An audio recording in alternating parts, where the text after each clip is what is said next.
As Mr. Jackson, do you renounce the report that you authored as executive director? Here it is. You're the second senator to bring up an op-ed or this isn't an op-ed. This is your report, a policymaker's playbook to reduce gun violence without policing communities. Okay. Community Justice Action Fund, copyright 2023, when you were executive director.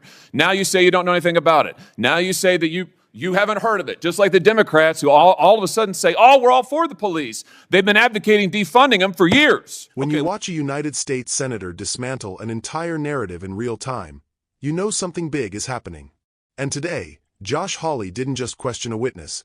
He tore straight through the political theater and exposed exactly what the left doesn't want Americans to see. Thanks to all the witnesses for being here. Ms. Cook, I want to say thank you especially to you. Thank you for being here. Thank you for telling your story. And I'm sorry for what you and your family have had to endure. And it's powerful to have you here today. Thank you very much. I want to talk about some of these policies that have gotten to where we are today. Mr. Jackson, if I could just start with you. You were deputy director in the Biden White House for gun violence and a special assistant to the president. Is that correct? Yes, sir. You're also affiliated with the Community Justice Action Fund. Is that correct? Yes, I'm also a survivor of gun violence. You were their executive director. When was that, the Community Justice Action Fund? 2021 to 2023. And you're affiliated with them now? Yes, as executive advisor. Okay. The Community Justice Action Fund is, do you disclose your donors? Yes. All of the donors are public? Yes. You're funded by the Tides Advocacy Group, among others? They're a fiscal sponsor. This is, right. They that would be handle a donor. our HR. Yeah. This is a George Soros funded group? No. He's one of the donors? No. He's a donor to the Tides Advocacy Group. Yeah, that's our fiscal sponsor. So they handle our HR, our back office, our operations. Great. Okay. Great. So in other words, I mean, we're one of 300 organizations. Right, that they run. You are a subset we of pay them. pay them to be a fiscal sponsor. Well, you are a subset of that organization, which he helps to fund, right? Okay. All right. Just wanted to get a level set here. So let's just, I want to ask you about some of the policies that you've advocated because they're exactly what we see implemented in these blue cities, like defunding the police. No. Oh, indeed. That's not. We advocate for. Wait, I haven't asked a question yet. We'll get to. I've got a lot of questions. Believe me, and I'll give you time. So let's talk about this report that you issued when you were executive director, a policymaker's playbook. And I'll ask you to enter it into the record, Mr. Chairman. Great. Without objection. Thank you. In this report, you advocate, and I quote now, defunding the police because the long-term goal is fundamentally to reimagine how the state serves its citizens in the project of public safety. You go on to say police departments traumatize residents through a destructive cycle of racist over-policing, and the answer is not to add any more money to police budgets.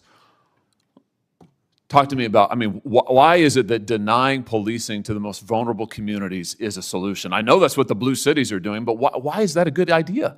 Well, look, I in no way stand with defunding law enforcement. I mean, that's what your report says. Sheriff Mike Sheridan, who taught me how to drive when I was 16 years old. Wait. Your report, when your executive director said you wanted to defund the police, do you renounce this report? Mr. Jackson, do you renounce the report that you authored as executive director? Here it is. You're the second senator to bring up an op-ed or this isn't an op-ed. This is your report, a policymaker's playbook to reduce gun violence without policing communities. Okay. Community Justice Action Fund, copyright 2023, when you were executive director.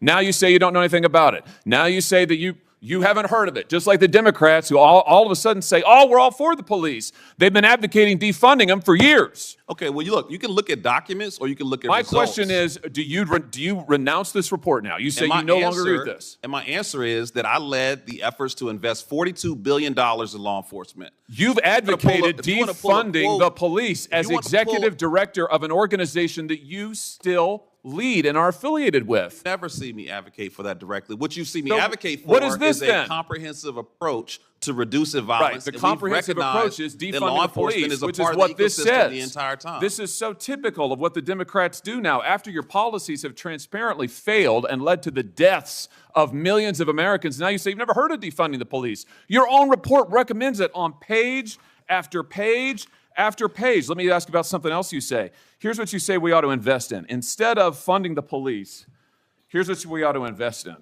We need to invest in programs that acknowledge the need for safe space initiatives led by lesbian, gay, bisexual, two-spirit, trans, and gender nonconforming people. What's two-spirit?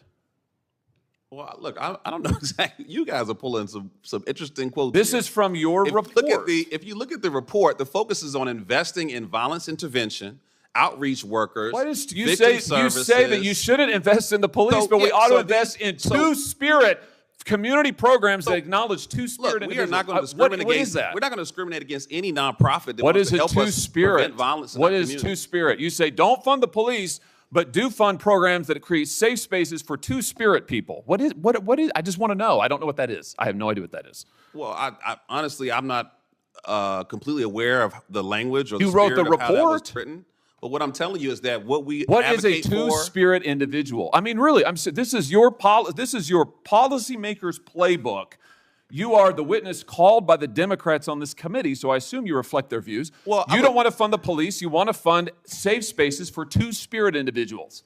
What is a two-spirit person? I feel like I'm looking at a two-faced individual because you talk about reducing Oh, no, sir. violence. You're looking at somebody who's You're also reading you speaking your out own against words, and I'd like to hear an violence answer. programs. Here's the answer. The answer is you don't have any solutions. You want to invest in gobbledygook and take away money from police officers who actually keep our communities safe, and when you're called on the record, you deny it. It's all there in black and white, and your record is there in black and white, and it's a disgrace. We reduced homicides by 31%, and as someone who's been shot and nearly killed, I take offense that you would think that the last 13 that you years won't answer my we're not questions, focused on that you reducing deny your violence. own words, and that you are leading this committee astray. And frankly, sir, your policies are absurd. They're absurd. I don't think we're getting any place, so let's, Welcome back to the channel. Before we dive into this breakdown, make sure you hit that like button and subscribe. It helps push this message out and ensures more patriots stay informed. What we just witnessed in this hearing was nothing short of chaos. Senator Josh Hawley confronted a former Biden White House advisor who has been involved with the Community Justice Action Fund, a group that produced a report advocating policies that have become far too familiar in blue cities across America. And the moment Hawley began pressing him, everything unraveled. Hawley immediately went after the contradictions. He pointed straight to the organization's ties to Tide's advocacy, heavily funded by left-wing megadonors. The witness tried to distance himself, but Hawley wasn't letting that slide.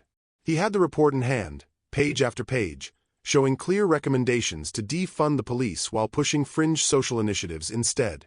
What made this moment explosive was how quickly the witness denied his own written material. Hawley read lines directly from the report advocating to strip police departments of funding. Meanwhile, the witness tried to rewrite his own history in real time, claiming he never supported defunding law enforcement.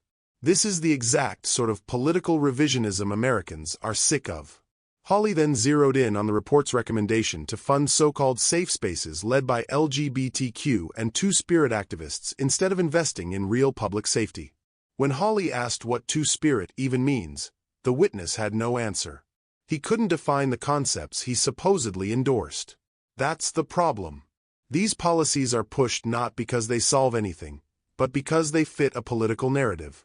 The witness tried to pivot to talking points about community programs, but Hawley brought everything back to the core issue. Their policies have failed. Blue cities implementing these ideas have seen crime explode. Police departments stretched thin. Innocent people paying the price.